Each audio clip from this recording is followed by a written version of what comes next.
Selamat pagi, Keto here. And Mio here to tell you that we didn't think that after Ruby Gillman Teenage Kraken, we'd see another animated disaster of such epic proportions for quite a while. But lo and behold. Oh,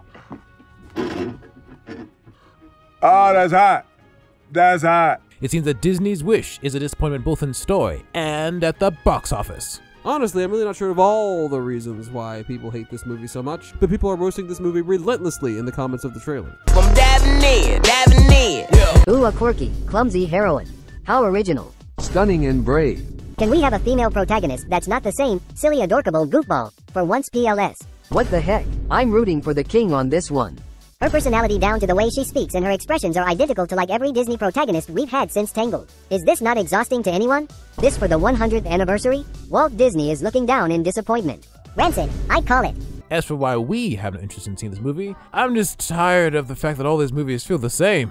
There's just nothing special. The magic is gone. In all honesty, it's been gone for quite some time, but things are somehow getting worse. The main character is just so plain and uninteresting. Certainly not interesting enough for me to drive all the way out to the theater. It's freaking cold out here in the undesignated location. The movie looks predictable, just like a certain Ruby Gillman movie. The only thing that we got wrong when we were predicting the plot was the fact that there was no twist. Thus, the movie proved itself to be even more predictable than we figured in the first place. I expect nothing, and I'm still let down. And so far, the only thing about this movie that we haven't figured out is whether the villain is the actual villain. I mean, who is the villain anyway? This lady over here looks mad sus, a bit too concerned and earnest. Probably a twist villain if I had to guess. Or this could be another Gillman no-twist situation. The main villain is voiced by Chris Pine, and he does an okay job. Are you sure about that? I guess. I like Chris Pine as much as the next guy, if the next guy doesn't like Chris Pine very much. Unstoppable is alright, but meh. I mean, I don't really get the villain actually in terms of placement in the story. In the first trailer, from what we can tell, I only agree with him. It would be a really bad idea for someone to get their wishes granted. Maybe Chris Pine learned from the last movie he was in that involved wishes. Renounce your wish if you want to save this world. Why would I? Disney decided they want us to get to know King Magnifico some more, so they released a song. The song is offensively inoffensive. I built it up, and you still complain? Ungrateful much? Are you sure that you're not the prop? I'd love to see you try and do my job.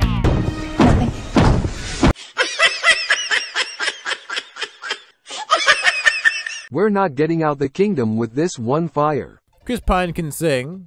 Are you sure about that? I guess. But if this song was a Spider-Man, it would be Mild Morales. But did they make the sale? Did they convince people to go see this movie? The box office numbers are not looking good.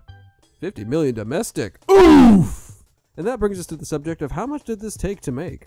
200 million. Oof!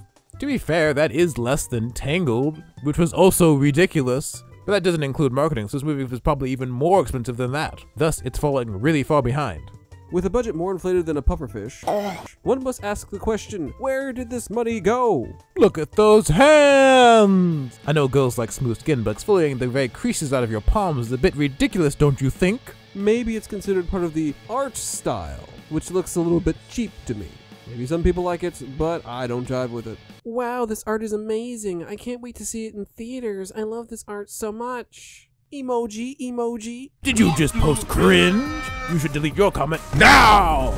Actually, you should delete your whole account, for it has been tainted by excessive amounts of copium.